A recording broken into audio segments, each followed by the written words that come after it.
Okay, hello everyone, and welcome to the very first episode of On the Line Goalkeeping podcast. Now, today I'm thrilled to be joined by Chelsea, England legend, and now of the San Diego way, Carly Telford. Thanks for joining me. That's all right. Thanks for having me, Heather. Pleasure. Yeah. Feel like be your first guest. Yeah. So, first of all, congrats on the move. Thank you. You must be really excited. I mean, they've got some really good players coming in on the squad, World Cup winners, Alex Morgan. You must be really excited to get going with them. Yeah, for sure. I mean, it's taken its time. That's probably the most frustrating part. But yeah, I'm really excited to get out there. Obviously, it's a brand new team. So everyone and everything's kind of new for a lot of girls, all the staff, which is very, I guess, unique. And there's not many teams you get to walk in and start from scratch. There's kind of no culture. There's kind of no, so we kind of have to build everything from new, which is really exciting. And yeah, like you said, there's the players that I already know or know of. I've never actually been in Alex and Abby's company for a long time, other than on the pitch when they're either winning against us, scoring against us, or doing their usual American thing against us English. And yeah, I played with Sophia and Geordie Taylor. I played against Emily Van Egmond in this against Chelsea, for Chelsea against West Ham. So yeah, and a lot of the girls, the other girls I don't really know of. So it's going to be exciting to meet them, get out there and try and set a real big marker down this season as a new team. Yeah, I mean, I follow the league quite a lot when it's on, and I feel like this season there's been a lot of changes, like more than I've seen in previous years. I mean, I really think that your team have got a great chance. I mean, it's a very competitive league. But yeah, I'll be up early hours in the morning watching the games. I love watching it, so I'll be supporting you, and I'm sure a lot of us will be as well. If I can take a load of the Chelsea supporters we've already got a lot on board, so yeah, you're well supported there. So yeah, obviously as a Chelsea fan, we're obviously sad to see you go, but all of us are really happy for you in the move, and like I said, you've got loads of fans coming on board with you. So yeah, so let's go back to I'm a goalkeeper. I play for my local team, and you've always been somebody that I've looked up to for quite a few years now. And we'll go back to how you got into goalkeeping. How did the passion come for the position, and when did it all start for you? It was a bit of an accident, really. So I played outfield. My dad played football, and he takes us to Saturday, Sunday league games, and I just played with whoever's kids were there, basically. So I used to live in London when I was younger, and my dad's best friend had two boys, and they're big West Ham fans. So originally I was actually a West Ham fan. I am born and raised in Newcastle for the first 2 years of my life. That's how I can claim to be a proper Geordie, where my brother and sister, they were born down south, so they're not proper Geordies, really. That was my first kind of taste of football.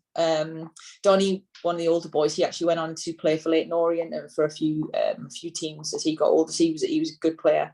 But yeah, I played outfield, and then we moved back to the northeast when I was 7. And my local school that I went to, I was really lucky. My head teacher was really keen for me to keep playing football. Didn't kind of discriminate against me being a girl, playing with the boys. He made me captain, so me and James, one of the boys, he was the home captain, I was the away captain. I bombed up and down the left wing, and that was what I did. And then I'd play footy with the lads most nights. We'd take a ball down the field and just have a kick about. And me and my brother were down the field one evening, just kicking the ball. We just knew we'd go down the field. We should cycle down there because it had goals, so it used to be much more fun when there were a couple of goals up. And there was some trials going over the far side, which I didn't know about. And the guy come over and asked me if I wanted to join in, but I was too scared because I was by myself. But he gave me the name and the number and said to come down on Saturday with my dad to Chelsea Street. So I went down there. My mum put me in a big jumper, which was like a Sunderland goalkeeper jumper at the time, which I wasn't happy about because it was Sunderland for starters. But it kept me warm. So when I got there, they asked me, did I play in goal? Because I was in a goalkeeper jersey. And I said I did. I was too scared to say I didn't. So I went in goal and come back out.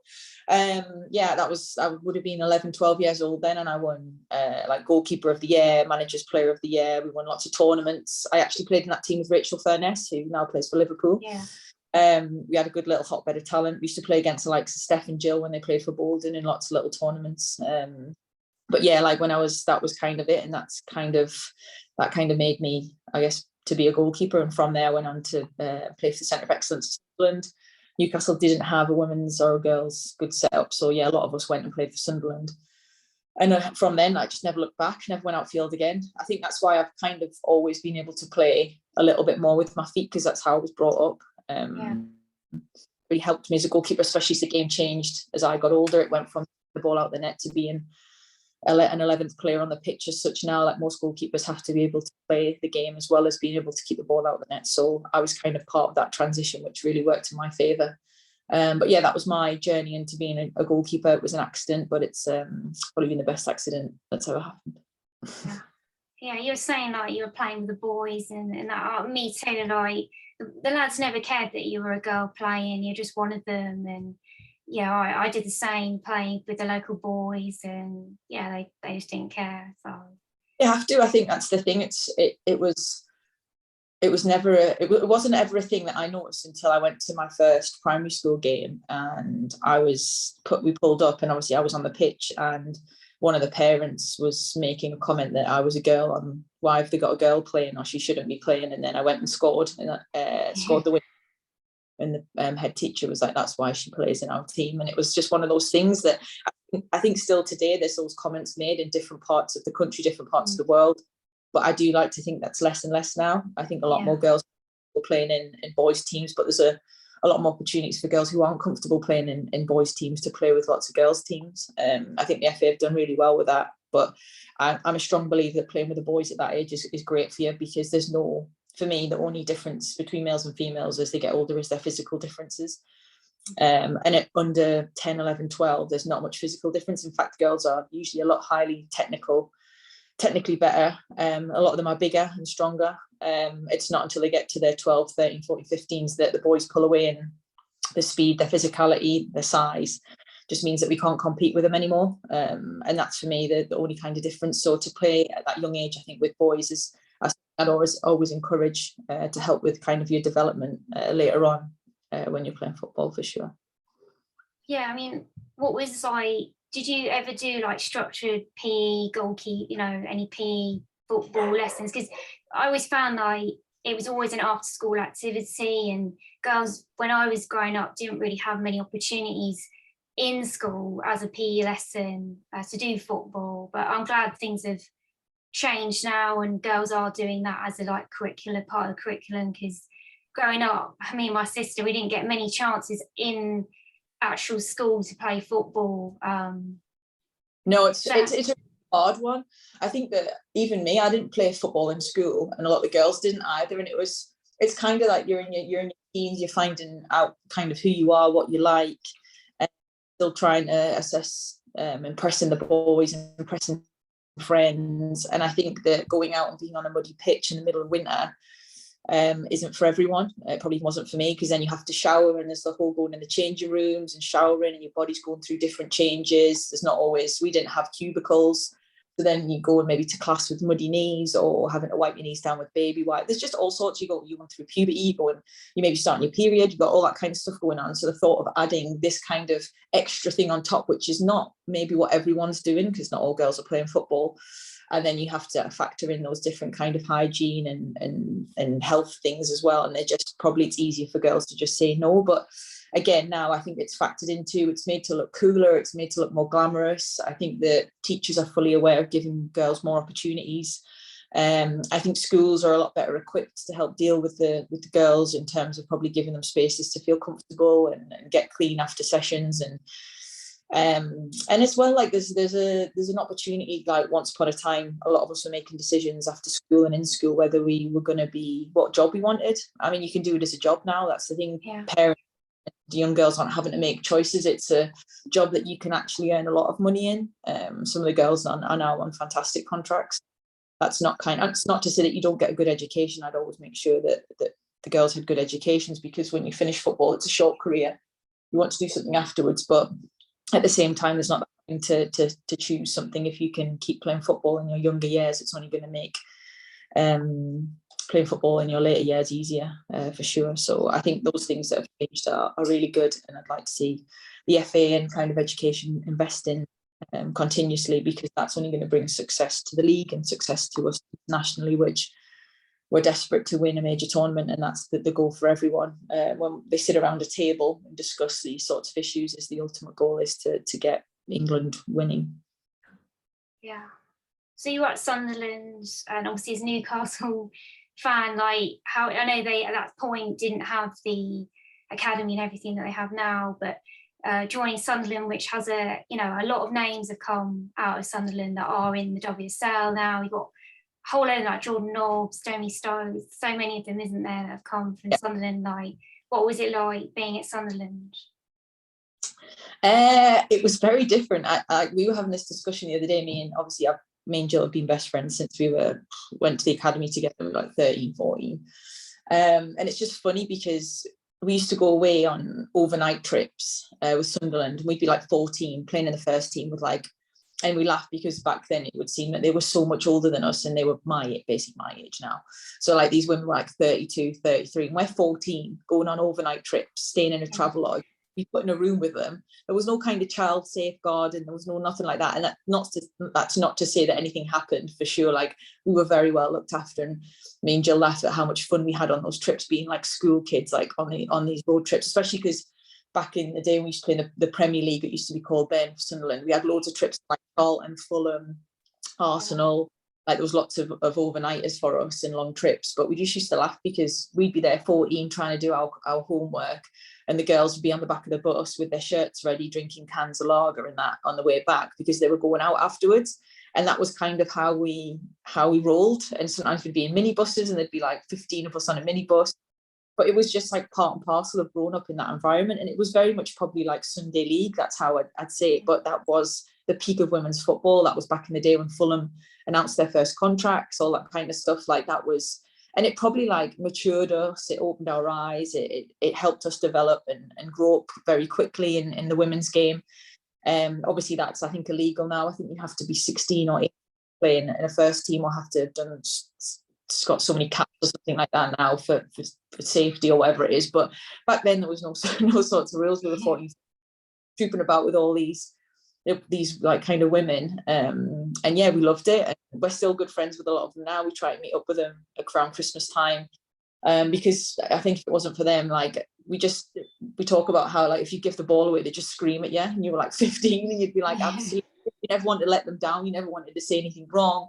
If they had to do something, you just do it. Like, you were not petrified of them, because it's like you just had so much respect for them. You were a little bit scared, but they'd been around for so long and done so many things, and one's like hadn't won lots, but like they just wore Sunderland shirt for so much longer than you, that you just wanted to kind of grow up and be like them. And then obviously you just didn't want to lose on the pitch because they became your friends eventually. So yeah, it's amazing how playing with the girls, and I'm so lucky to play with a lot of the girls that I grew up to play for England with. But yeah, back then it was very different. The culture was very different. The drivers, the motivation was very different. But again, that just makes me feel how lucky that I am now to be able to live in both worlds. I lived in that world, but I also got to live in a world where it's very professional. And like say, you feel like a proper full-time footballer, and I guess how like the lads feel from being that age. So yeah, it was very interesting back in the day. Let's put it that way. So did you have a goalkeeper, like, hero that you looked up to when you were younger? When I was younger, it was probably like Schmeichel. Shea Given was a hero at Newcastle, because I just thought he was class. Like, the way, on reflection, the way he moved around the goal for the size of him, he must have been just under 6 foot, or maybe just 6 foot. And for a male goalkeeper, that's not very big. But some of the saves he made, the way he worked around the goal, was unbelievable. He was also in the iconic era of like the quality shirts we had, the era where we were so close to kind of being around in the top 10s, in the top 6s. And yeah, we were really good back then. But my probably first female goalkeeping hero was probably Pauline Cope. I met her at a under-19 fixture when I think I was 16, one of my first under-19 games at Charlton at Gravesend. And I remember she was England number 1 at the time, and she came to watch the game, and I was pretty much in awe the fact that I was meeting her for one. But it wasn't long till after that. I think I was 17. I went to under-19 tournament and I got to meet Rachel Brown, who eventually took over from Kobe. Obviously, Leanne Hall was there a little bit as well, but Brownie was our goalkeeping coach at under-19 tournament in Hungary, and I just thought she was mint. Like, I got to spend so much time with her. Like I say, she was starting for England and big at Everton. I just thought, like, oh my god, like I want to be like her. And then I was lucky enough, a year later, I was 18, 19, I went to my first World Cup with her, senior World Cup. And yeah, I think Brownie was kind of my first idol in terms of like full on, like really wanted to be like her. Corpy was in and around that, and I trained a bit with Leanne Hall when I went to Leeds, but yeah, I had to have a male first because that was my first like females around my age, plus or minus 5 years. Like we kind of only had male people we looked up to, and it wasn't until we were older or got introduced to our female icons that we were able to kind of look at those and be like, oh, she looks like me and she does the same as me, that's pretty cool, like I want to be like her, sort of thing. So it's nice that the girls now have that, and have that from a very young age, that they can have both. And that's not to say that I think young girls should look up to male footballers either, or whatever sport it's in. I think that it's nice that you can have both because it just makes you feel more comfortable. Yeah, for me, I like Shay Given. I grew up watching a lot of Newcastle, so I really liked him. I've got his book actually, good read. So yeah, yeah, and obviously you as well. Yeah. I still find it so strange that that's the thing. Obviously, when I announced I was leaving Chelsea, the amount of messages I had from parents and young girls and boys as well, I find very surprising that that they look up to me and all that kind of stuff. Like, it still blows my mind, but I feel very honoured to have kind of led a lot of people down that journey, and hopefully, like say, if they're not maybe as successful as they want to be, at least they do is just enjoy what they love doing, and that's either being in goal or playing outfield. Obviously, more people we can get in goal, the better. But as long as you're enjoying what you do, that's all that matters, really. Yeah, I mean, I love being in goal, and I had training last night, but I just love it. I mean, I remember growing up, a lot of people would hesitate to put themselves in goal. But for me, I've tried every position in the past, and keeping is just something I just love. I think for a striker, scoring the goal, for me, saving it, doing your best for your team, it's just the best feeling. It is. No, you're right. I think it's the buzz you get. It's very hard to explain to people.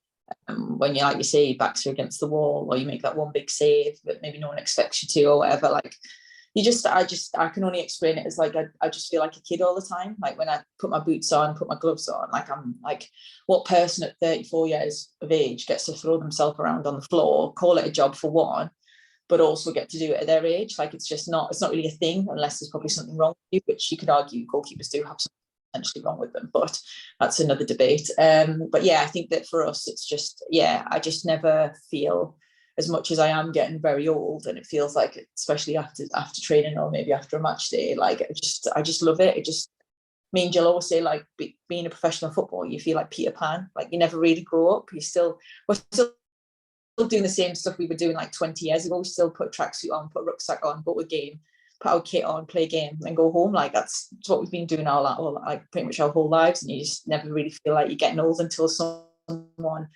like an Ellie Roebuck or a Hannah Hampton goes, oh my God, I'm like 10 years younger than you. I'm like, yeah, and you're like, God, I am very old. But kids are great. Like, they're fantastic, and they're going to shine the next 5 to 10 years. They're brilliant. Yeah, England themselves have got some really great keepers, like you mentioned, Hannah Hampton, Ellie Roebuck. Yeah, so it's a great bunch of keepers in the England's set up right now. Yeah, for sure. So from Sunderland, you went on to Leeds, and talk a bit about Leeds. Well, Leeds was kind of the next step for me, and it's my first kind of real introduction to Rick Passmore, who obviously isn't in the women's game at the minute anymore, or whether he will be in the future. It'd be nice to see him back. But yeah, that was kind of my real introduction into a project, I guess you could say. I say a project because the aim was to get into the WSL with Leeds. So the aim was for Rick to build a very competitive team that eventually 2, 3, 4 years' time, we were going to compete, or hopefully compete with the likes of Arsenal and Everton, who were at the time the Champions League winners and Champions spots and winning the FA Cups and stuff. He was like, that is what I want to do. So when he signed me, obviously I was 18 or 19. I was young, I was hungry. I was looking for the next challenge. I think Sunderland had maybe gone under. I think it was around that time that the men's team got relegated, and as usual, the funding gets pulled, usually from the women's team. So I was picked up, but he picked the likes of me and Steph up, Jade Moore, Jess Clark, Sophie Bradley, a lot of us who were playing for under 19s and on the fringes or the cusps of getting in at the senior level at England. And then you had the Sue Smiths, the Lucy Wards, the Leanne Halls, Jess Wright, like, to name a few, of already had multiple England caps. So we were building like a really good team. And yeah, I was working at the time, so I'd gone to Loughborough for a year, didn't like it, so quit that. I went and worked I worked for T-Mobile in the call centre, basically, because it was 8 till 4, which meant Monday to Friday, which means I had weekends free for footy, and I could drive down to Leeds. And that was in Sunderland. I could drive down to Leeds, which is about an hour and a half, 2 hours, Tuesday, Thursdays. So I did that for 3 years, and we obviously in the meantime like Spell and White, and different players to add to that. And as we went on, we really challenged. We were in the round. I think we picked up our first points against Arsenal. I think we beat them one year. I think we obviously beat Everton for a League Cup one season, which they were coming off the back of Champions League. Like, we were a team that was, and I remember Rick saying to me when we were the year before the WSL that he earmarked quite a few players that wanted to come and be part of the franchise. And then again, unfortunately, Carnegie, who were the sponsors, I think pulled out, and we were left kind of, I think we just signed Bass and stuff at that point as well, that we no longer existed. So we had kind of 12 months while the season changed from winter to summer to all find new teams. And yeah, it was a short stint, but I loved it. Didn't really have a goalkeeping coach, which is what I was used to anyway. Rick would take it every now and then. He'd get someone in from the men's side every now and then that'd come down. But yeah, I was still probably 19, 20, 21, still with very limited goalkeeping coaching, but seemed to be doing all right. So yeah, it was good. I also picked up a few injuries around that time as well. I think I broke my collarbone and dislocated my shoulder for the first time, which was sad, because that kind of hampered me for a few years until I had surgery on it. So that's just part and parcel of being in goal. Savage. Yeah. So from there, the Chelsea kind of story began. Yeah. So yeah, a few stints at Chelsea. Talk us through how that came about. And yeah, well, I'd known, so Matt Beard at the time, he tried to sign me at Charlton. So when I was 18, I had a few clubs who came in for me, Arsenal and Charlton. So Vic Akers was really keen for me to sign for Arsenal, and then Matt Beard and I forgot his name. That'll come back to me. Tried to sign me at Charlton, so I went and visited. I went on a tour with Charlton actually at the time. Then they folded again because of the men's side. I didn't want to move to London because I was 18, 19. I felt I was too young. And yeah, ended up at Leeds. But then when Leeds folded, Beatty came back for me, and obviously I was a little bit older. And yeah, he asked if I wanted to sign for Chelsea, and I just thought, again, it was another project. It was very early doors. They were in the WSL for the first season. I just thought it's a great club to be part of. And yeah, I ended up there. We had some good players. It was a great experience. It was very different. I had to actually live with Steph signed for Arsenal the same season, and actually lived with Steph. So because Vic knew me, he let me live with Steph in an Arsenal house, which was interesting. So me and Steph lived together in London Colney actually, and I used to drive down to Chelsea 2 nights a week. Again, I worked for T-Mobile just in a phone shop. It wasn't in a call centre this time, but it meant I could earn a bit of extra cash because London living wasn't cheap, and the wages back then were still, I don't know, I think your max wage was about 15, 16 grand back then at a WSL club, so it wasn't a lot. People still needed to work. And yeah, it was very interesting. It was we were up and down. We played at Staines. I think we played at Met Police. But again, I was part of the first year WSL, so that was really cool. We had a few internationals come in from New Zealand, Iceland. But again, it was just really different, for everyone was trying to find a way of what it looked like in the WSL, how people's budgets worked. how professional was it really? It wasn't actually, it was called professional, but it wasn't really that professional. And yeah, I stayed there for 2.5, 3 seasons maybe. I think that's when Emma came in the 3rd season, when Matt left. And that's when the real big project started. So I spent 6 months with Emma. I had just come back from Australia with a broken hand, which wasn't ideal. I was captain at the time as Chelsea. And yeah, she told me all her plans about how she wanted to win the trophy in the next 2-3 seasons. She was going to do the club, how they'd be in the Champions League within 5 seasons and all these kind of stuff. And I was looking at our team, who were pretty much, I think we were like around 2nd or 3rd bottom. Chelsea, we weren't even that good. And I was like thinking, how's she going to do this? Like, we're barely allowed in the training ground, let alone all this stuff. And come that summer, she released me, which was really nice of her. But at the same time, she did go on to do the things that she said. So I can't really argue whether I was part of the problem or whether I was just part of the project. Yeah, that was just how she rolled. And she's like that even today. It doesn't matter who you are, what you do. Like, she's all about winning. Of course, she's a human and she respects people, but she knew what she had to do to kind of maybe get out some of the dead wood as such and bring in the new faces, which she did. And yeah, so that's when I ended up going to Notts County, which was the next part of the journey. And I spent my time there pretty much making sure that we didn't get beat off Chelsea. And whenever we played against Chelsea, I played well, just to make sure Emma didn't regretted releasing me. Yeah, and obviously Notts County then when another team that disappeared, unfortunately. Theme here, isn't there? Which it just football, like it's just so, which the FA have spent, I think, a lot of time trying to rid of, is the kind of we'll have a women's team, so it like kind of will look like we're doing the right thing for the women's game, but actually when it comes to it, we can't really afford it, and then actually we need that money, so we'll just take it away. And again, like, you can't, it's a hard one because, again, I did a degree, and so I understand the financial situations. We don't make a lot of money, or back then we weren't making money for clubs. I mean, a lot of the clubs still aren't making money, but people don't realise a lot of the men's teams don't actually make them a lot of money either. It's through different avenues that they make their money. But yeah, that's just part and parcel of what it was back then. But I'd like to think it's a lot more stable now, and a lot of the investments are actually getting something back, which is huge. But yeah, I went to Notts County, and yeah, I loved it. I was reunited with Rick. So obviously once Rick knew I was available, he picked me up again and went on to have, a very successful period of my career in terms of in and around England, going to lots of tournaments. Just falling back in love with football again, still not really getting a lot of goalkeeping coaching, which again is just part and parcel of being in the women's game at the time, having the odd bits here and there. But Rick really tried to invest. But when you've got a small budget, a goalkeeping coach isn't really as important as a physio or assistant coach or whatever else they decide to buy at the time. But yeah, Rick was a great guy. He was a massive motivator. And we pieced together what we could. Little Notts County actually had a really good little team that competed and was in and around, and we didn't score many goals, but we didn't concede many either. Got ourselves to a couple of finals, finished runners-up, was in the first ever FA Cup final at Wembley, which you would have thought. But yeah, there's just, which actually we lost to Chelsea 1-0. But yeah, there's lots of different things around that time, which I think matured me as a player.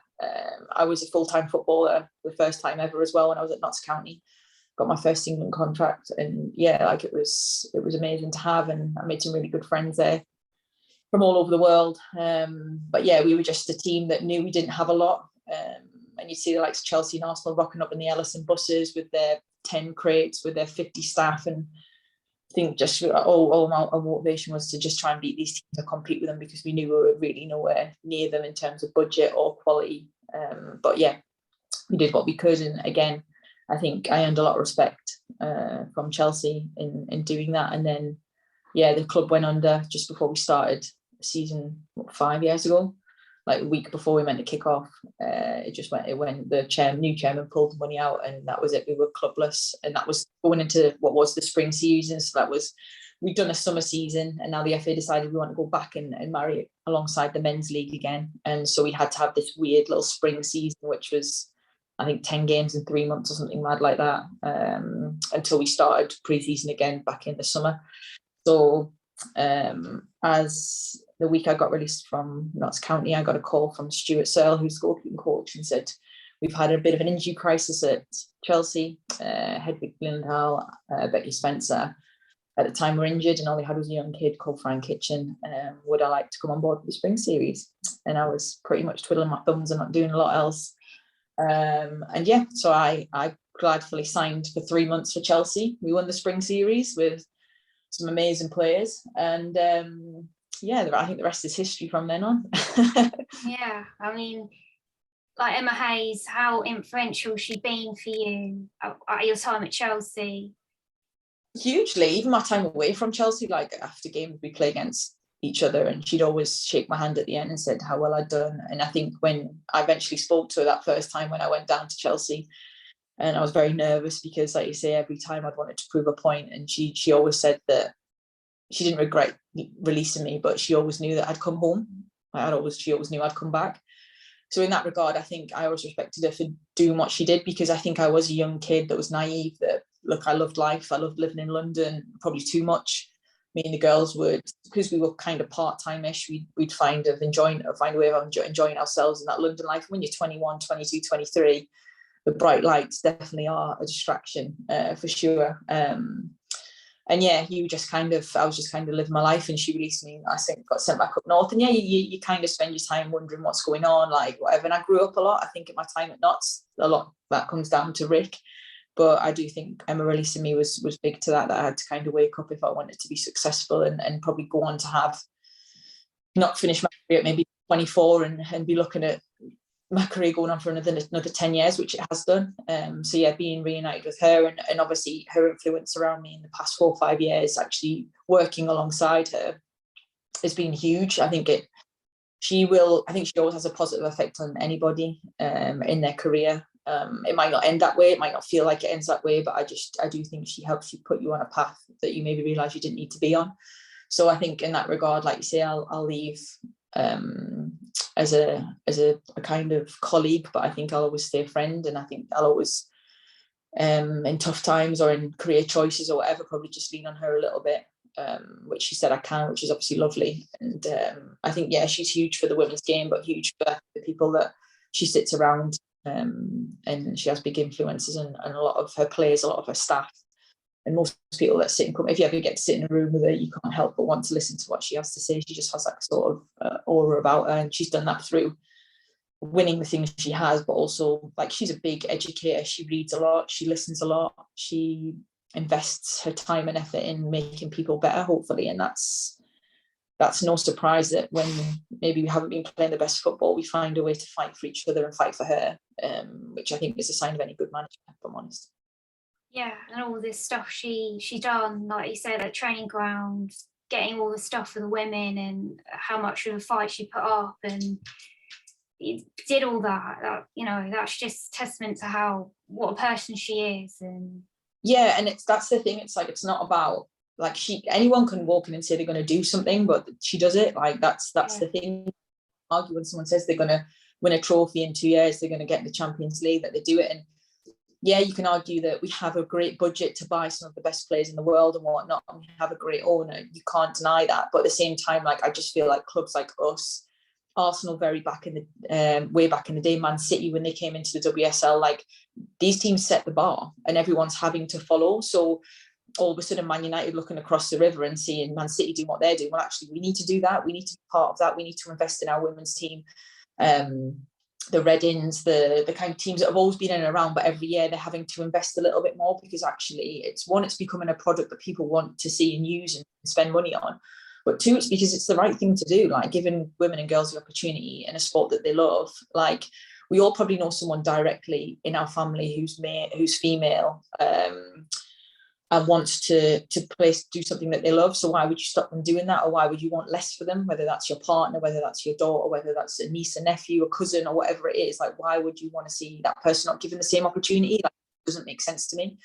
So I think that's how Emma sees it, is that we're not trying to compete with men's football. That's not what we're trying to do. No other sport tries to do that. I don't understand why football's, for some reason, always the thing that's been like, oh, you're just trying to, you're never going to be, if we put you against the men's team, you wouldn't. Yeah, well, if you put Usain Bolt against, a runner, like she would have no chance either. Or Serena Williams against Roger Federer, like no one ever does that comparison in any other sport other than football. And it's so weird for me to understand and grasp that men still, a lot of men and some women as well, like still do that. It's just frustrating. But I think Emma just is like all about giving women and girls opportunity, or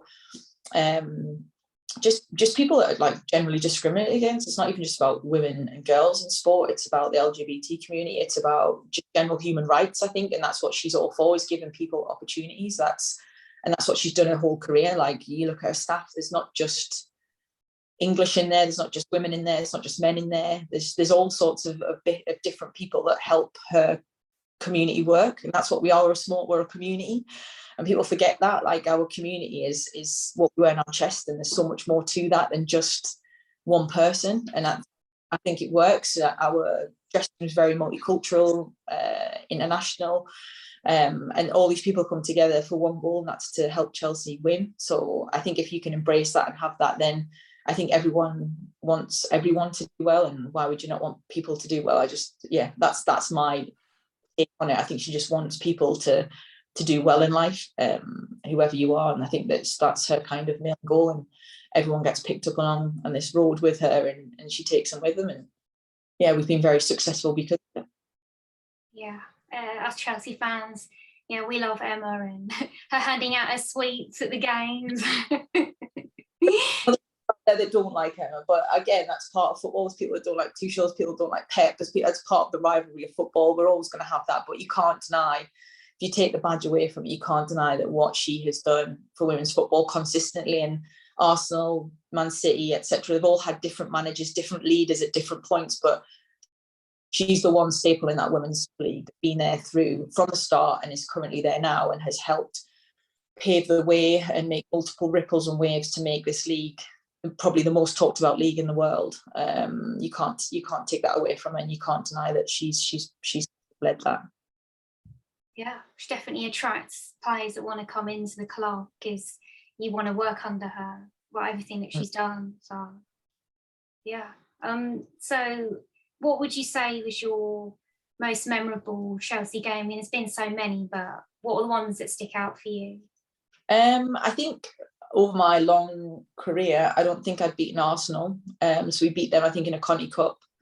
A league game on an evening. Was it last year? It would have been the year before. That was really special because we'd not done that. I've been in teams where we've beaten 9-0 off them, where we've beaten, that was Sunderland, where we've narrowly lost, where we've had a hammering off them in different games. And I think my one thing is to try and at least be a part of a team that's beat everyone at some point, which is quite nice to do.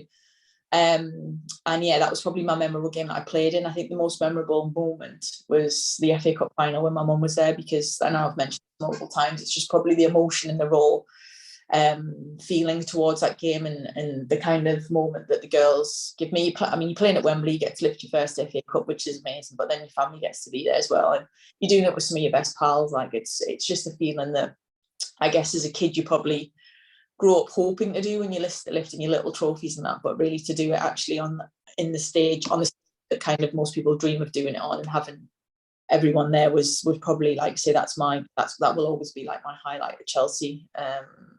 Maybe if we won Champions League, I might have been up there, but we didn't, so that has to overtake it. Did very well though. All very proud of the team for that. We won a class run, like it was, and again, to be part of that journey is unbelievable, really. I don't think people realise how difficult it is to get to the champion. Fortunately, 30 minutes of probably rabbits and headlights ruined it for us, but that's just the way the game goes. Yeah. We have the best teams in the world. Fortunately, it was us that day. A bit of a fun question. What has been your favourite Chelsea goalkeeper kit? Because, we as a goalkeeper, we don't wear the home colours, so you really want a good, nice kit. What's been your favourite? There was a one which was in my first stint. I think it was like a dark blue, and it had like green, and it had a little bit of a collar on it, and it had green in. I think it would have been the early Czech days. That one was a pretty cool one. And then a lot of them after that have been like really luminous. Yeah, I mean, we do have a black Chelsea kit that we never wear because so the black one's really smart. Yeah. Silver one's all right, but yeah, I mean, the outfielders always get the fun kits, and we're just kind of left with whatever there is. But probably probably that old school one's up there with one of the better ones. I think even Carlo Cudicini might have been in it. Might have been before Czech. I think. Yeah, pretty cool. I mean, there was the green one with the gold. With the, I like that one. I've got that one. And that was cool. And then there was like a reverse one where it was dark and it had like green stitch. So probably like the green and the gold one was cool. I did like that one. That was pretty smart kit. And actually, I think that was the first women's fitted kit we had as well. Nice to wear. Adidas it was. Yeah, I think I've still got that. Yeah, I've got that one.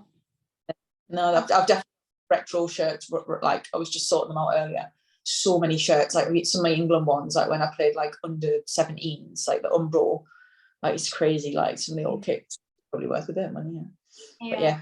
Yeah, the green one, I've got that, and I've worn it at training full kit, and I always get compliments from that one. It's the gold, and it's quite nice. I mean, this one that I'm wearing. Yeah. Everybody agrees online. They call it the Carly Telford shirt. Oh, really? They always, I mean, a lot of us say this. They bought it because of you, and it always reminds you of you. So, a lot of my photos I'm in that kit. I think it was the past. To be fair, I think COVID, the longevity of that shirt, Chelsea, and England. Yeah. A lot of like the games I played in for England, I was wearing that kit. So it's a good transfer of both club and country, I guess. Yeah, for sure. Yeah, you wore it at the World Cup. Yeah. As well. So the World Cup, how was that? Getting those minutes that we always wanted for you. Oh, I felt again it was another one of those moments where like, you have to pinch yourself. One, because you're on the pitch and you're playing in the World Cup. Two, you get to do the ultimate thing, which is keep a clean sheet and help your team win a game. You're playing in front of thousands and thousands of people, which is unbelievable. Also, like you get off the pitch and then everyone's so happy for you because they're like, "This is all we wanted," and you just think like it's just so nice for so many people to reach out. Like it was like when I obviously announced my leaving for Chelsea, the amount of people that messaged me like that I hadn't seen or spoke to for so long, just so happy for me that not that I was leaving Chelsea or I played for England, but just so happy that I was getting an opportunity to kind of do something else. So you get the opportunity to play in a major tournament, which you sit and wait patiently for. And like I've been in and out of England. And again, sometimes that comes down to fitness, sometimes comes down to form, and that comes down to the manager. You just have to kind of be patient, but I always know that I always give my best for my country. And I was given the opportunity by Phil, and then it probably helped because I ended up having to play later on in the tournament. So to be able to have that experience early on in the group stages, to then have to go and do a semi-final and a third place playoff against some of the best teams in the world was unbelievable, really. But I would have liked to have finished it in a different manner, but that's just the way football goes, and it wasn't our time then, and hopefully obviously the next couple of years will be huge for the Lionesses, and they can finally get the job done with the talent squad that we've got. Yeah, well, we were also happy when you got those minutes. We were all very, very happy for you. So so I've got some games coming up. Do you still get nerves when when you're getting ready for a game? Have you got any advice for me? Yeah, I'd say, well, for me, I think that the minute I stop getting nerves or I stop getting excited for a game is probably the minute I need to stop packing my bag and going to football, really.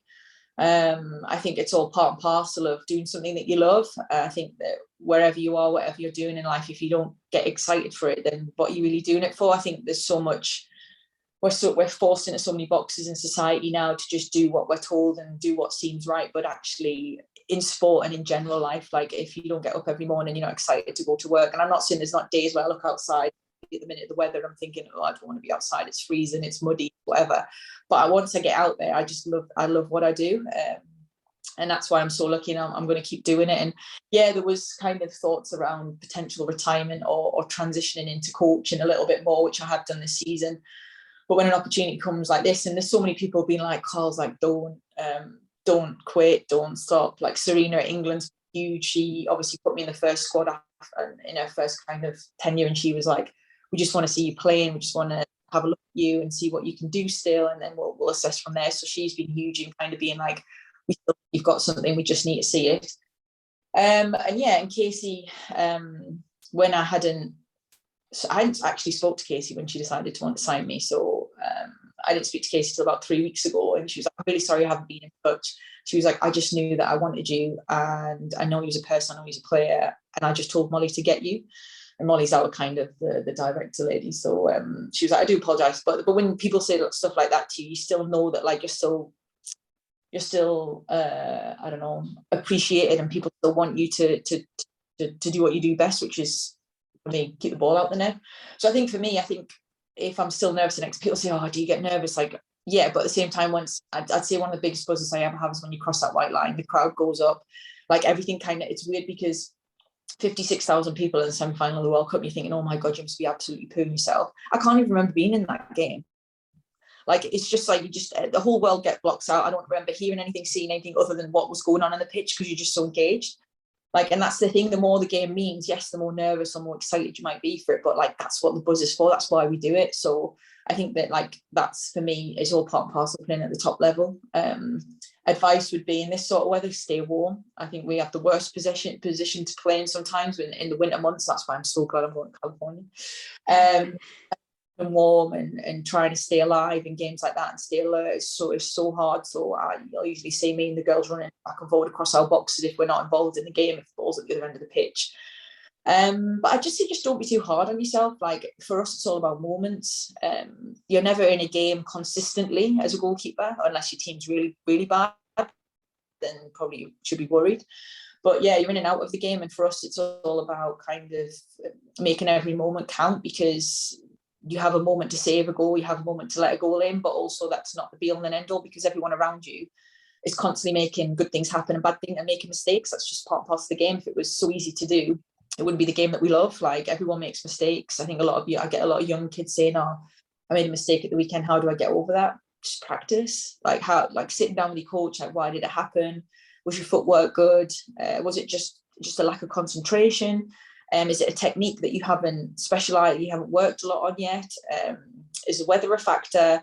How are you feeling confidence? And I always think that talking about the good things that you're good at really helps. I think we're so quick to work on things that we're not very good at, but actually, if we can be really, really good at the things we're good at, and then just work alongside the things that we need to be a little bit better at, the things, they almost become like your superpowers. It becomes what everyone knows you for. And if those things are really good, then they're the things that usually keep you in the team as well.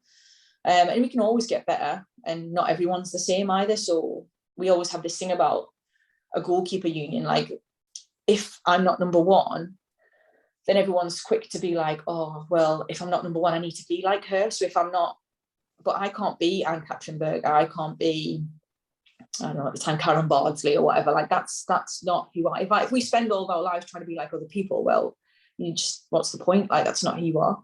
So it's the same in goalkeeping. I think that we can aspire to take bits of their games and try and be good at it. But what got me into the England team, what got me in at Chelsea, like, what are the things that I can be good at, and then make those really good so that you get noticed, and then try and take little bits of, I don't know, Karen's game where she's really big and strong and maybe good at crossing. So try and be a bit more, be more brave in crossing situations, if that's what it is. Or, I don't know, like Berg's, her distribution is really good, but so is mine. So what's going to make me stand out a little bit more?